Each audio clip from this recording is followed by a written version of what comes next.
Data. Data is the force that powers some of the world's biggest companies and organizations. But how can we tap into that power for ourselves?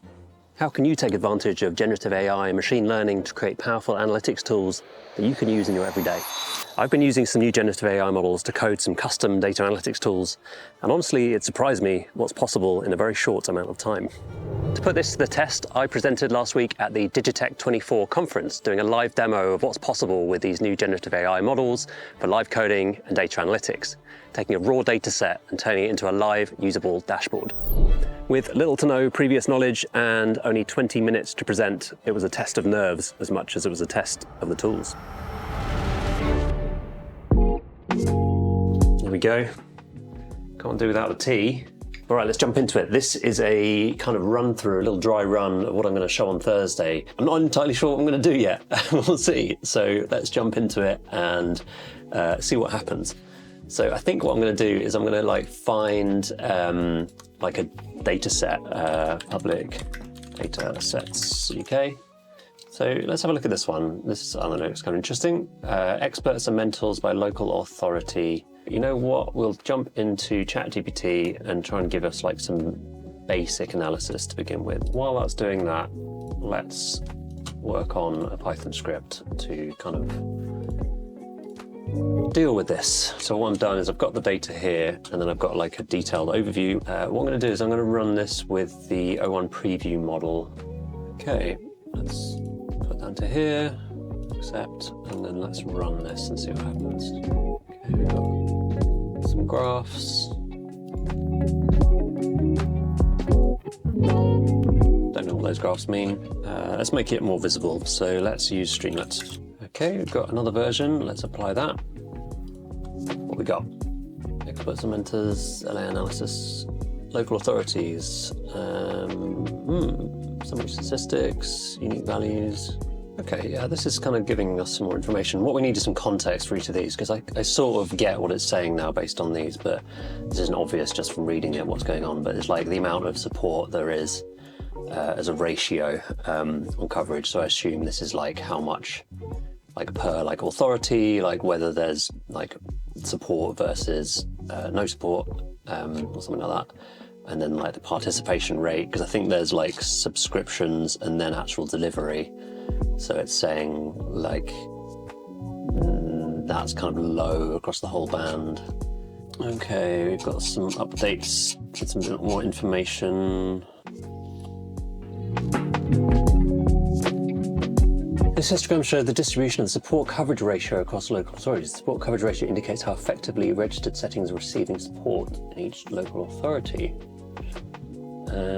So I guess that could be better because it could show what the local authorities are, if you hovered over them or something. So we've got some insights here, and depending on what you were trying to create, I suppose, you could create a dashboard or report or something that used this data to support that, and then you could link people to this data and update it on the fly, because this data can be replaced and it's just reading from the CSV.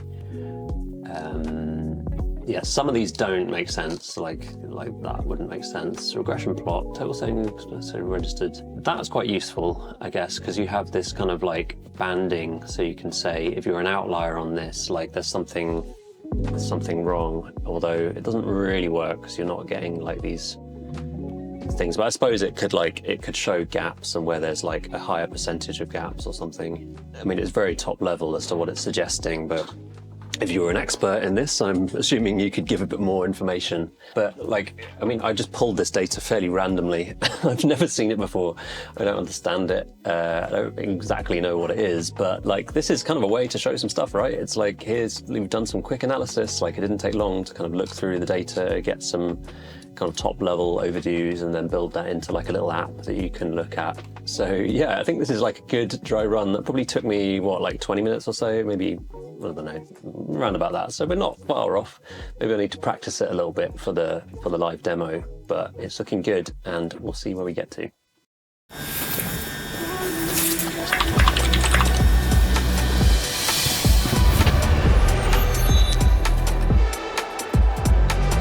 Just finished up my talk at the Digitech conference, and I got some good feedback. People seem to enjoy it, lots of questions. It's quite different to the other talks. The other ones are a lot about like, there's this new version of this that needs updating to version 26 or something, which is fine.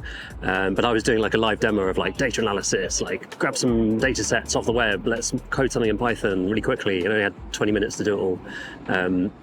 5 minutes of that for questions. So yeah, it was like a rattle through, and people sort of left a bit like, okay, what do I do with it next? But have some more conversations, I suppose. But right now, I need a coffee.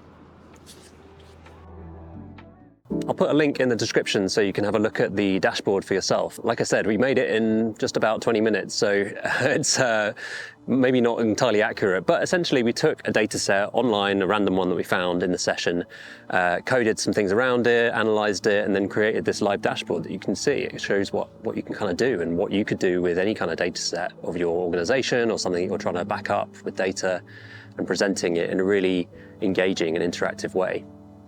Things that work well. Well, it works. It's a system that works. You can use various tools. I was using, like I showed in the demo, I was using ChatGPT to kind of interpret the data on the front end, basically, and trying to work out what it is, give it some context, and then use some other models, ChatGPT 4.01 Preview Mini, as well as Claude 3.5, to code something live, basically, and put something together that could actually interrogate the data, do some like proper data analytics on it, and then present that data.